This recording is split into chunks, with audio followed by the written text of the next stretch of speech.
Hello everyone, welcome in my channel lion heart keen learner. स्वागत है आप सभी का मेरे चैनल लॉयन हटकिन लर्नर में। आज हम करेंगे NCERT science class 9th chapter number 11 work and energy. Work, जितना भी कार्य आप दिन भर में करते हैं, और energy, capacity to do work is called energy. Read and explain all the questions and answers today. Question number 1. A force of 7 Newton acts on an object. The displacement is, say, 8 meter in the direction of the force as shown in figure. Let us take it that the force acts on the object through the displacement. What is the work done in this case? Means इसमें आपको दिखाया गया है कि किसी object पे 7 Newton का force लगता है और वो डिस्प्लेस हो जाता है 8 metre. Then what is the work done in this case? Work done we know very well. Work done is equal to होता है force into displacement, s, distance. So the solution, force is equal to 7 Newton, displacement is equal to 8 meter, then work done is equal to 7 Newton multiply 8 meter is equal to 56 Newton meter, or we can say 56 joule. Next, question number 2. When do we say that work is done? कब हम कह सकते हैं कोई कार्य हुआ है? Solution, work is done by a force on an object if a force acts on the object and the object is displaced from its original position. Means जब भी किसी ऑब्जेक्ट पर हम अगर कोई फोर्स लगाते हैं, मान लो 7 न्यूटन का अभी लगाया था, किसी ऑब्जेक्ट पे फोर्स लगाते हैं और वो ऑब्जेक्ट कुछ डिस्प्लेस हो जाए, means one place to another place चला जाए, that one is the work done, उसको हम बोलेंगे work done. Now question number 3. Write an expression for the work done when a force is acting on an object in the direction of its displacement. Answer. If F is the constant force acting in the direction of displacement S, then the work done by the force is equal to W is equal to F into S. Means इन दोनों की multiply होगी equal to F S. Now question number 4. Define 1 joule of work. 1 joule कार्य को define करें। Solution, the amount of work done when a force of 1 newton moves a body through a distance of 1 metre in the direction of the force is called 1 joule. Means 1 newton force किसी 1 metre displacement पे लगता है और हो जाता है 1 metre का displacement किसी भी वस्तु के अंदर, तो is said to be 1 joule, उसको हम बोलेंगे 1 joule. Next question number 5. A pair of bulls exerted a pressure of 140 newton on a plug. किसी मान लो हल पर, प्लग मीन्स जो प्लगिंग करते हैं अपन इन द फील्ड्स, उस पर बुल्क्स मीन्स कोई बैल जैसे होते हैं बैल, वो जोर लगाते हैं 140 न्यूटन का। The field being plugged is 15 metre long, और 15 मीटर लॉन्ग फील्ड प्लग्ड हो जाता है, मतलब बहाया जाता है। How much work is done in plugging the length of the field? In question number 5, how many works is done in plugging the length of this field? Means इस field की इतनी लेंथ को प्लग करने में कितना work done होता है। Now solution, here F is equal to 140 Newton, S is equal to 15 meter, means distance is equal to 15 meter. Work done in the field W is equal to F into S is equal to 140 newton into 15 metre. जब इनको multiply करेंगे तो 15 0 0, 15 4 जा 60 0, 6 carry 15 plus में 6 21 means 2100 joule work done is done by this. Now question number 6. What is the kinetic energy of an object? Object की kinetic energy क्या है, means उसकी गतिज ऊर्जा क्या है? Solution. Kinetic energy of an object is the energy possessed by it due to its motion. Motion के कारण किसी भी वस्तु के अंदर कोई भी किसी प्रकार की एनर्जी आती है, वो उसकी काइनेटिक एनर्जी है. मोशन मीन्स गति के कारण. In fact kinetic energy of an object moving with a certain velocity is equal to the work done to make it acquire the velocity. और इसका जो फार्मूला है काइनेटिक एनर्जी का, kinetic energy is equal to 1/2 mv square. Means m means mass and v means velocity. तो velocity का square. This is the kinetic energy formula. Next question number 7. Write an expression for the kinetic energy of an object. Object की kinetic energy के लिए expression हम करना चाहते हैं. Solution. Kinetic energy of an object is equal to, kinetic energy is equal to half mv square, where m is the mass of the object, v velocity, uniform velocity of the object. So ये expression, required expression are completed. Now next question number 8. The kinetic energy of an object of mass m moving with a velocity of 5 meter per second is 25 joule. What will be its kinetic energy when its velocity is doubled? What will be its kinetic energy when its velocity increased 3 times? Means what will be its kinetic energy when its velocity is doubled? इसकी velocity double कर दी जाए तो इसकी kinetic energy क्या रहेगी? What will be its kinetic energy when its velocity increased 3 times? जब 3 time बढ़ा दी जाए तो इसकी काइनेटिक एनर्जी पे क्या असर होगा? तो solution. Kinetic energy of an object half mv square is equal to 25 joule. Kinetic energy of object with velocity doubles of initially. Now half mv half into m into 2v whole square is equal to 4 into 1/2 mv square.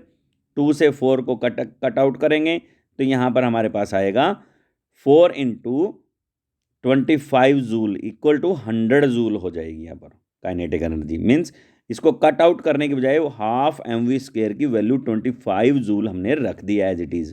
तो 4 into 25 joule is equal to 100 joule. Now next जब हम 3 time कर दें अगर इसकी velocity तो क्या रहेगा?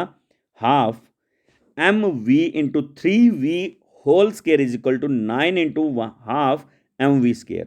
Half mv square we know very well 25 joule.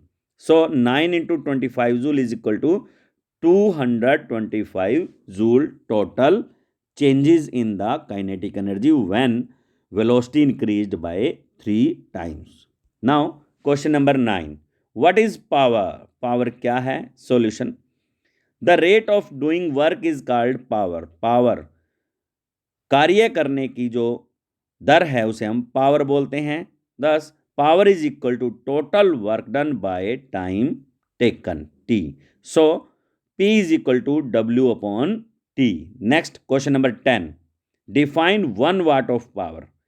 1 watt power क्या होती है? वाट के बारे में बता दूं, पावर की यूनिट है वाट. वाट को हम जूल पर सेकंड को हम वाट बोलते हैं. So solution. Power of object is said to be 1 watt if it does 1 joule of work in 1 second. That is 1 watt. 1 watt is equal to 1 joule upon में 1 second. Then 1 joule per second को हम क्या बोलेंगे? 1 watt. In other words, we can say that power is 1 watt when the rate of consumption of energy is 1 joule per second. Next. Question number 11. A lamp consumes 1000 joule of electrical energy in 10 seconds.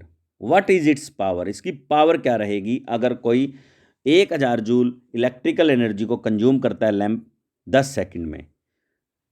Simple, energy consumed power is equal to energy consumed upon time 1000 joule upon 10 second, the 100 joule per second means 100 watt इसका answer रहेगा। Next, define average power. Average power क्या है?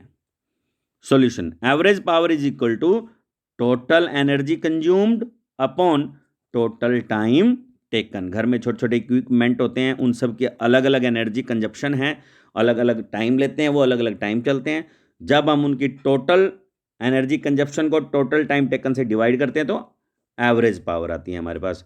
The concept of average power is useful when the power of an agent varies with time and it's does work at different rates during different intervals of the time.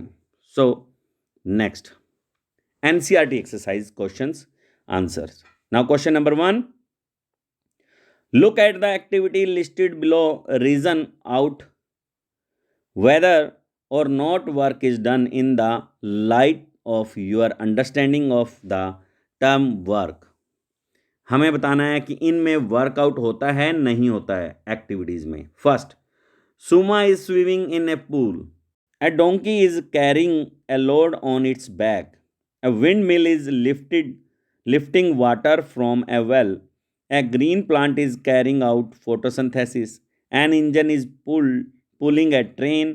Food grains are getting dried in the sun. A sailboat is moving due to wind energy. तो हम बताएंगे इनमें कौन सा है कार्य है, कौन सा कार्य नहीं है। So solution, Suma is doing work, she is applying force to move horizontally. Next, donkey is not doing any work, donkey कोई काम नहीं करता, क्यों? The displacement and the force are at 90 degree. Displacement और फोर्स 90 डिग्री पे है, means F into S cos theta, this is the formula of work. अगर यहाँ पर कोस थीटा की जगह पे कोस 90 हो जाए, मीन्स इस डायरेक्शन में मान लो फोर्स है और इस डायरेक्शन में लोड है, तो ये 90 डिग्री का एंगल होता है। तो ये जो 90 डिग्री का एंगल है, कोस 90 इज इक्वल टू 0, और ये 0 इस सारे को 0 कर देता है। तो इस प्रकार से ये क्या रहेगा? वर्क डन 0 रहेगा। Next, work is done by the wind mill, the water is lifted against force of gravity.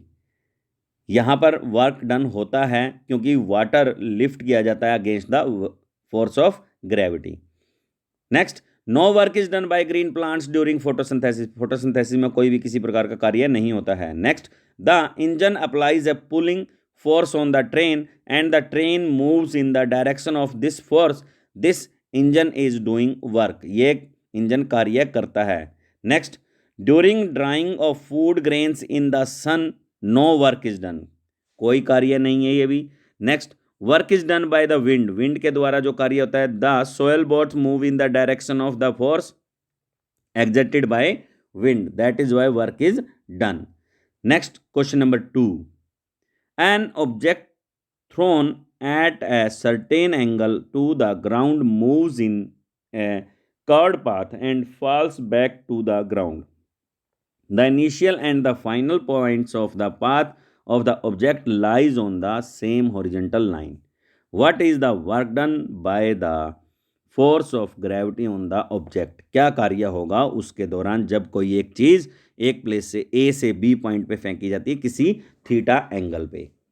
So solution, since initial and the final position of the path of the object thrown at a certain angle to the ground lies on the same horizontal plane, the displacement of the object is in the horizontal direction, the force of gravity on the object acts vertically downward, so no work is said to be done. इसमें किसी भी कोई प्रकार का कार्य नहीं होता है क्योंकि यहाँ पर एंगल क्या रहेगा?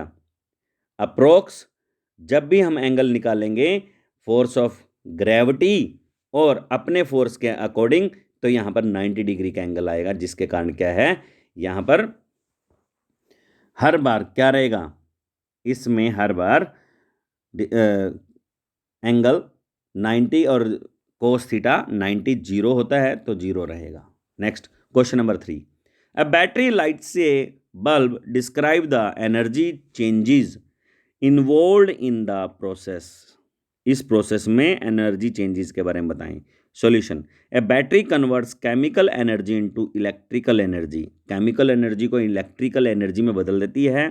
This electrical energy is converted into light energy, और ये जो इलेक्ट्रिकल एनर्जी है वो लाइट एनर्जी में कन्वर्ट होती है by the bulb is lighted up. The sequence of energy changes is as follows. Chemical energy change into the electrical energy change into the light energy. Next question number 4, certain force acting on a 20 kg mass change its velocity from 5 meter per second to 2 meter per second. Calculate the work done by the force work done इसमें calculate करना है इस force के according. So solution, mass of object m 20 kg, total work done by the force change in the kinetic energy of the object. So half m into delta v square is equal to half m into v final का square minus v initial का square.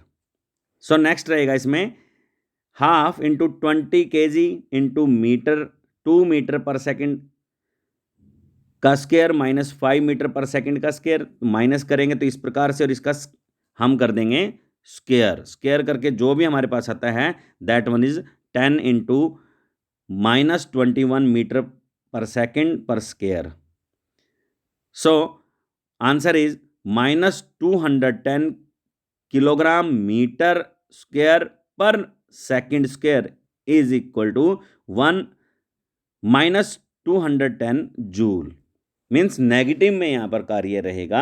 The force will do work equivalent to 210 joule. Here the direction of force is opposite to the direction of motion. Next question number 5, a mass of 10 kg is at a point A on a table. It's moved to a point B if the lining joining A and B is horizontal. What is the work done on the object by the gravitational force? Explain your answer. Means A से B तक किसी force of gravity जो acting करती है 10 kg पे और ये displacement होता है, तो आप बताए हैं कि what is the work done on the object by gravitational force. Gravitational force के अकॉर्डिंग क्या वर्क डन इसमें होता है। Solution, here the mass of 10 kg is moved horizontally from point A to B जाता है हॉरिजेंटली मीन्स इस प्रकार से ए टू बी जा रहा है। तो the force of gravity acting vertically downward, और वर्टिकली डाउनवर्ड इसका फोर्स ऑफ ग्रेविटी लगता है। Thus the mass moves in a direction at right angle to the force of gravity, और यहां पर 90 डिग्री का एंगल इनके बीच में बन जाता है। So work done on the object by force of gravity is equal to F into S, देख रहे होंगे आप, into cos theta, F into S cos theta 90। So 90 is equal to 0 होता है, तो हम क्या बता सकते हैं यहाँ पर, no work is done by the force of gravity on the object के दौर अकॉर्डिंग, फोर्स ऑफ ग्रेविटी के अकॉर्डिंग यहाँ पर कोई कार्य नहीं हो रहा है। Now question number 6, the potential energy of a freely falling object decreases progressively, does this violate the laws of conservation of energy why. किस प्रकार से ये लॉज ऑफ कंजर्वेशन को किस प्रकार से करती है। Solution, as the potential energy of the freely falling object decreases, धीरे धीरे कम होती है, its kinetic energy on account of increases in its velocity. Means आप देख सकते हैं जिस प्रकार से इसकी काइनेटिक मीन्स पोटेंशियल एनर्जी धीरे धीरे कम होती चली जाती है, तो इसकी काइनेटिक एनर्जी इंक्रीज होती चली जाती है। और यहाँ पर मैक्सिमम कौन सी पोटेंशियल एनर्जी होती है और डाउनवर्ड में इसकी मैक्सिमम काइनेटिक एनर्जी होती है। तो आप देख सकते हैं इस प्रकार से। तो जैसे जैसे हम पढ़ते हैं इसको बताते हैं आपको। The sum total of the potential energy and the kinetic energy of the object during its free falling remains the same रहेगा। जब भी इसका सम करेंगे हम लोग तो सेम रहेगा। मान लो किसी इस पॉइंट पर इसकी पीई प्लस काइनेटिक एनर्जी, इन दोनों को अगर हम ऐड करते हैं तो इसका जो सम ये मैक्सिमम पोटेंशियल एनर्जी के बराबर रहेगा या मैक्सिमम काइनेटिक एनर्जी के बराबर रहेगा। So the total mechanical energy potential energy plus kinetic energy remains constant रहती है। Thus the laws of conservation of energy is not violated. यहाँ पर laws of conservation of energy का वायलेटेड नहीं होता है। Next question number 7, what are the various energy transformation that occurs when you are riding a bicycle. कौन कौन से various energy transformation होते हैं जब आप एक साइकिल को चला रहे होते हैं। Solution, the muscular energy of the cyclist is converted into kinetic energy. Rotational energy of the object, हम कह सकते हैं पैडल की, उसको चेंज कर देता है kinetic energy of the bicycle which is transferred into its wheels. The kinetic energy of the rotation of the wheels is converted into a kinetic energy of the bicycle and the cyclist. Cyclist की kinetic energy में change हो जाती है किसकी, rotation energy of wheels में की। Now question number 8, does the transfer of energy take place when you push a huge rock with all your might and fail to move it. उसको धकेलने में आप फेल हो जाते हैं। Where is the energy you spend going, आपकी एनर्जी कहाँ चली जाती है। Solution, no transfer of energy takes place. यहाँ पर कोई किसी प्रकार की एनर्जी ट्रांसफ़र नहीं होती। We push a huge rock unnecessarily और unsuccessfully, the energy is spent for the physical activity of muscles की फिजिकल एक्टिविटीज़ में चली जाती हैं। Now question number 9, a certain household has consumed 250 units of energy during a month. How much energy is this is joules? So answer is solution. Energy consumed 250 units. 250 kilowatt per hour means 250 into 1000 watt hour means 250 1000 watt into 3060 seconds. तो इस प्रकार से हम निकाल सकते हैं net 900 into 10⁻6 और 900 into 10⁸ joule energy जो क्या है कंज्यूम हो रही है। Now question number 10, an object of mass 40 kg is raise to a height of 5 metre above the ground. What its potential energy, क्या इसकी potential energy रहेगी। If the object is allowed to fall, find its kinetic energy when it is halfway down। Means पहले तो हम इसकी kinetic energy निकालने के लिए फार्मूला लगाते हैं mgh का, मास gravity height. So 40 kg multiply 10 meter per second square into 5 meter. All things are given. Next, इसमें आती है 2000 जूल एनर्जी हमारी लगती है। Let v be the velocity of the object at half the height, that is after traveling 2.5 meter. Then v square is minus u square is equal to 2as v square minus 0, क्योंकि initial 0 रहेगी यहाँ, is equal to 2 into 10 metre per second square into 2.5 metre. So 50 metre per second square, v square is equal to 50 metre per second square. Now kinetic energy half M v square होता है। So half 40 into 50 metre per second square, v का हमारे पास आ ही गया। Then the 1000 joule work is done, और kinetic energy क्या रहेगी, 1000 जूल रहेगी in the half of the way. Next, question number 11. What is the work done by the force of gravity on a satellite moving around the earth? Justify your answer. According to question number 11, work done by the force of a gravity on a satellite बताना है और इसके लिए answer अपना justify करना है. So, solution. When a satellite moves around the earth, is its displacement in a short interval is along the tangent to the circular path of the satellite. The gravitational force F acting on satellite due to Earth is along the radius as shown in figure. जैसा कि आप figure में देख पा रहे हैं, short interval of time के लिए क्या है, ये एक टेजेंट, रेडियस, इन दोनों ही ये आपस में एक दूसरे के ऊपर परपेंडिकुलरली स्टैंड रहती हैं. Since a tangent is always perpendicular to the radius, जो मैं बता चुका हूं आपको, the displacement and the force are perpendicular to each other, दोनों एक दूसरे के परपेंडिकुलर हैं. So there is no displacement of the satellite in the direction of force. आप देख सकते हैं फोर्स की डायरेक्शन में कोई भी डिस्प्लेसमेंट नहीं है, क्योंकि same path, same area, same circle के अंदर ये क्या है, मूव करता रहता है.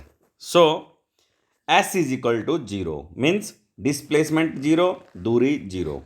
दस work done by the force of gravity on satellite is 0. Work done भी 0 रहेगा. W equal to F into S is equal to 0. So now question number 12. Can there be displacement of an object in the absence of any force acting on it. Means कोई object move कर सकता है, displace हो सकता है बिना force लगाए, बिना उसके ऊपर फोर्स लगे. Discuss this question with your friend and teacher. Discuss करें इसके बारे में अपने टीचर्स से, अपने फ्रेंड्स से. Solution. Yes, in the absence of any force on the object that is F is equal to 0, ma is equal to 0. इसका मतलब होता है F equal to ma, mass into acceleration.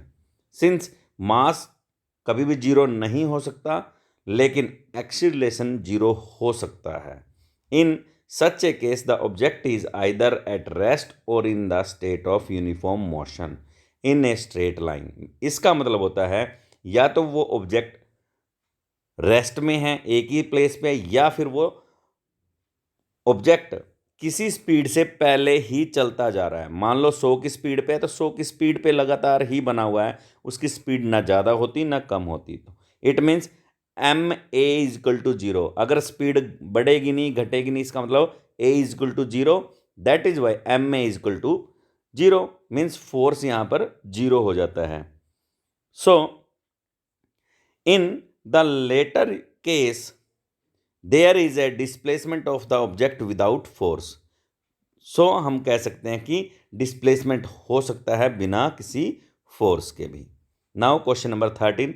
A person holds a bundle of hay over his head for 30 minutes. एक आदमी अपने सिर पे उठाए रखता है, हे मीन्स घास फूस, सिर पे 30 मिनट तक. Has he done some work or not. क्या वो कोई कार्य करता है कि नहीं. Justify your answer. इस आंसर को जस्टिफाई करें. Solution. The person holding a bundle of hay on his hand gets tired as he experience muscular fatigue. Means वो आदमी थक जाता है क्योंकि वो मस्कुलर फोर्स लगातार लगाता रहता है. This fatigue is due to the conversion of chemical energy into thermal energy by the muscular efforts. muscular effort के कारण जो केमिकल एनर्जी है वो थर्मल एनर्जी में बदलती जा रही है.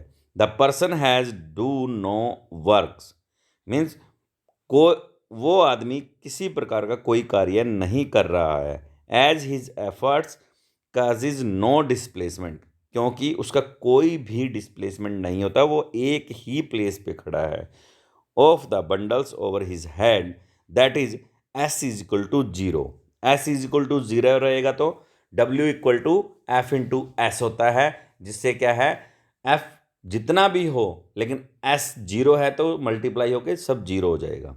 Now question number 14, an electric heater is rated 1500 watt. How much energy does it use in 10 hours? 10 घंटे में वो कितनी एनर्जी यूज करेगा? Solution, here power of electric heater P is equal to 1500 watt, time for which it is used T equal to 10 hours, energy used by the electric heater that is W is equal to P into T. 1500 गुणा में 10 तो किया गया 15,000 वाट hours. अब जो 1000 है, 15,000, हजार को हम के रूप में लिख सकते हैं, यहाँ पर किलो के रूप में लिख सकते हैं। सो 15 किलो वाट हावर्स हम बोल सकते हैं। Now energy consumed 15 kilo watt hour into 33.6 into 10⁻6 joule upon 1 kilo watt hour. Kilowatt hour से किलोवाट हावर, और ये हमारा जो आंसर आएगा जूल में, मीन्स इतनी एनर्जी कंज्यूम्ड हो जाती है 5.4 इंटू 10⁻7 जूल। इसको हम लिख सकते हैं क्योंकि 1 किलोवाट हावर होता है 3.6 इंटू 10⁻6 के बराबर। Next question number 15, illustrate the law of conservation of energy by discussing the energy changes which occurs when we draw a pendulum bob to one side and allow it to oscillate. Why does the bob eventually come to rest? What happens to its energy eventually? Is it a violation of the law of conservation of energy? Means हम illustrate the law of conservation of energy को देखते हुए by discussing the energy changes which occurs when we draw a pendulum bob to one side and allow to oscillate. एक pendulum को oscillate करने देते हैं हम लोग, एक तरफ से छोड़ेंगे तो दूसरी तरफ जाएगा, वापस फिर वापस, इस प्रकार से ये लगातार ऑसिलेट करता रहता है। तो इवेंटली हम इसको ध्यान से देखेंगे तो इसकी जो एनर्जी है उसके बारे में बात करेंगे। सॉल्यूशन,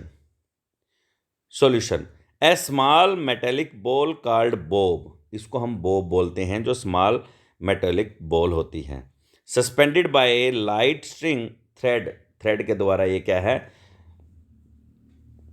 हैंगिंग किया गया है, फ्रॉम ए फ्रिक्शनलेस बनाया गया, इसको रिज स्पॉट is called a simple pendulum, इस पूरे को बोलते हैं simple pendulum. A simple pendulum is shown in figure में दिखाया गया है आपको। First point, the bob of a simple pendulum swings from one extreme position to the other through its mean position, means bob अपनी extreme position से mean position तक move करता है, स्विंग करता है। नेक्स्ट में, the bob is eight its highest position at the extreme position and at lowest at its mean position. The energy changes which occurs during the motion of the bob are shown in figure में दिखाया गया है। So when a pendulum swings to and fro, its energy changes constantly in the following sequences। पहले में आप देख सकते हैं, सबसे पहले extreme height all PE potential energy और no K E kinetic energy इसमें नहीं है, लेकिन बाद में क्या है, मीन पोजीशन पे जैसे ही पहुंचता है पोटेंशियल एनर्जी जीरो है और काइनेटिक एनर्जी कंप्लीट हो जाती है, इसमें एक्सट्रीम पे पहुंच जाती है। और एक्सट्रीम लेफ्ट पोजीशन पे जब ये पहुंचता है तो ऑल काइनेटिक एनर्जी इसमें मौजूद है, ऑल पोटेंशियल एनर्जी इसमें मौजूद है, लेकिन काइनेटिक एनर्जी नहीं है। नेक्स्ट, मीन पोजीशन पे जब वो वहाँ से वापस आता है, मतलब ये एक बॉब है, पहले इस तरफ और फिर इस तरफ मूव करता है, ये किसी रिजिड बॉडी से जुड़ा हुआ है।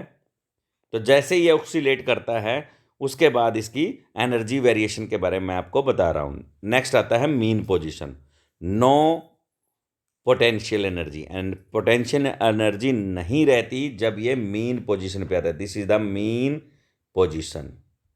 ओके, नेक्स्ट हम जब बात करेंगे एक्सट्रीम राइट पोजीशन, जैसे ये राइट पोजीशन पे एक्सट्रीम पे होगा, मीन्स यहाँ पर होगा, तो इसके अंदर पोटेंशियल एनर्जी एक्सट्रीम पे होगी और काइनेटिक एनर्जी नहीं होगी। Okay, next question number 16, an object of mass m is moving with a constant velocity v. How much work should be done on the object in order to bring the object to rest? Means कोई object मास m है, उसका moving constant velocity v के साथ move कर रहा है। How much work should be done, कितना कार्य ये करेगा। Now solution, initial kinetic energy of the object, आप देख सकते हैं initial kinetic energy K E initial is equal to half M V square. When the object comes to rest, final kinetic energy is equal to 0। Then change in kinetic energy देख सकते हैं हम, तो पहले आएगी फाइनल माइनस इनिशियल, ऐसा ही होता है। तो हमारे पास इसकी जो एनर्जी बनती है हाफ एम वी स्क्वेयर आती है। So work done on object change in its kinetic energy, so half M V square कह सकते हैं हम लोग। Now question number 17, calculate the work required to be done to stop a car of 1500 kg moving at a velocity of 60 kilometre per hour के हिसाब से चलती हुई किसी कार जिसका वजन, जिसका हम कह सकते हैं फोर्स टाइप कह सकते हैं, वजन कह सकते हैं इसको, दैट वन इज 1500 किलोग्राम है। तो अब हम करेंगे solution. Here mass of the car is equal to m equal to 1500 kilogram, initial velocity of the car is equal to u equal to 60 kilometre per hour. Next 60 into 1000 upon में 60 multiply 60, तो इसको second में बदल लिया हमने, 50 upon में 3 metre पर second के हिसाब से इसकी क्या आ गई, हम क्या कह सकते हैं, u हमारे पास आ गया है। Now initial kinetic energy of the car is K E half m u square, half 1500 kilogram into u square, u आपको मैंने बताया था 50 अपॉन में 3 का स्क्वेयर। तो इस प्रकार से हमारे पास आता है 2,08,333.3 जूल। तो final kinetic energy of the car क्या रहेगी, that one is 0। So change in kinetic energy of the car के ई एफ माइनस के ई I is equal to, minus में आपको अच्छे से पता ही है कि पहले इसमें फाइनल 0 और काइनेटिक एनर्जी इनिशियल जो आप हमने पहले निकाली थी, आपको पता ही होगा ये वाली, तो हम इसमें रख देंगे फार्मूला में। तो हमारे पास आती है 2,08,333.3 joule. This minus sign indicates that the work is being done against the moving car, means यहाँ पर जो कार्य किया गया है वो मूविंग कार के उलट विरोध में है। Next question number 18, in each of the following a force F is acting on an object of mass m. The direction of displacement is from west to east shown by the longer arrows. Observe the diagrams carefully and state whether the work done by the force is negative, positive और 0. तो इन तीनों ही cases में हमने बताना है कि work किस प्रकार से होता है, पॉजिटिव है या नेगेटिव है या फिर 0 रहेगा। आप देख सकते हैं डायग्राम्स में भी डायरेक्शन को अच्छे से दिखाया गया है। Now solution, here the force acting at right angle to the displacement, so work done by the force zero, means this one is the zero, क्योंकि राइट एंगल पे आपको दिखाया गया है this and this is the right angle. Next one, here the direction of displacement is the same as that of the force, so work done by the force is positive, means जिस direction में move करता है उसी direction में force लगता है, तो ये पॉजिटिव वर्क है। क्या है ये? पॉजिटिव वर्क है। ये क्या था? Zero work. Next, here the body moves in the direction opposite to the direction of the force, so work done by the force is negative, means यहाँ पर अपोजिट डायरेक्शन में फोर्स है और body move करती है another direction में, तो यहाँ पर क्या रहेगा? जो हमारा वर्क है वो नेगेटिव रहेगा। वर्क क्या रहेगा? हमारा नेगेटिव रहेगा। Now next question number 19, Sony says that the acceleration in an object could be zero हो सकता है even when several forces are acting on it, जबकि उसके ऊपर बहुत सारे फोर्सेस कार्य करते हैं। Do you agree with her, क्या आप इससे सहमत है? वाई, क्यों?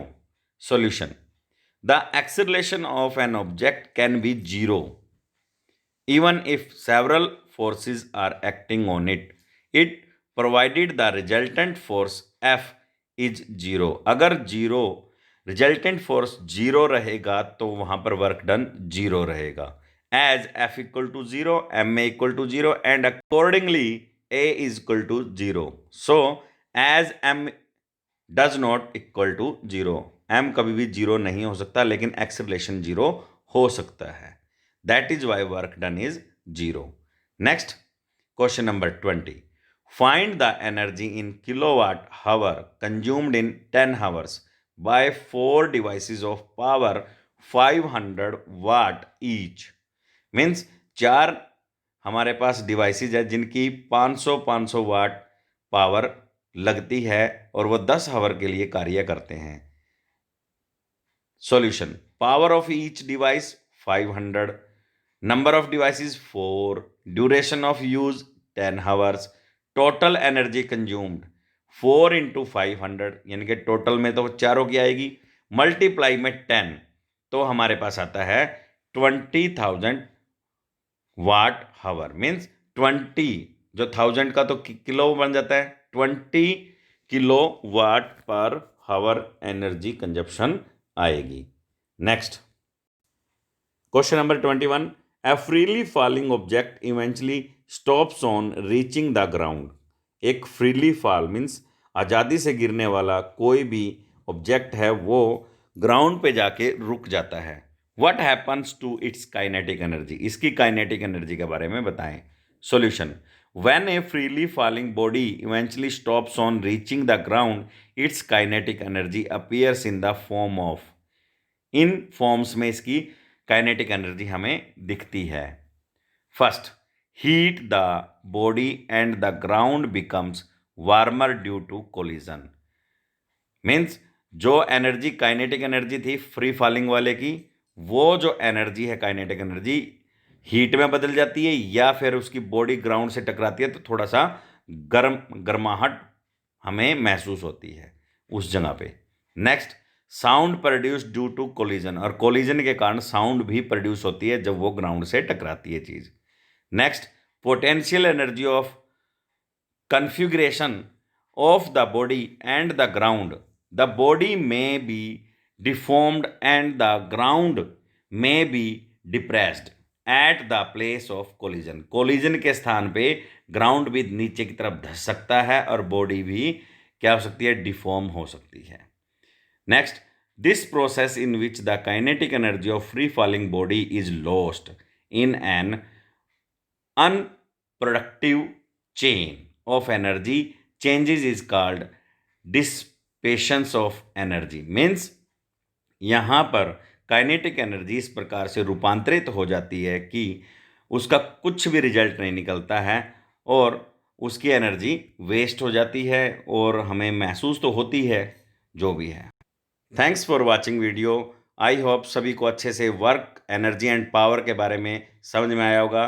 तो कृपया करके like, share and subscribe my channel lionheart keen learner. Okay.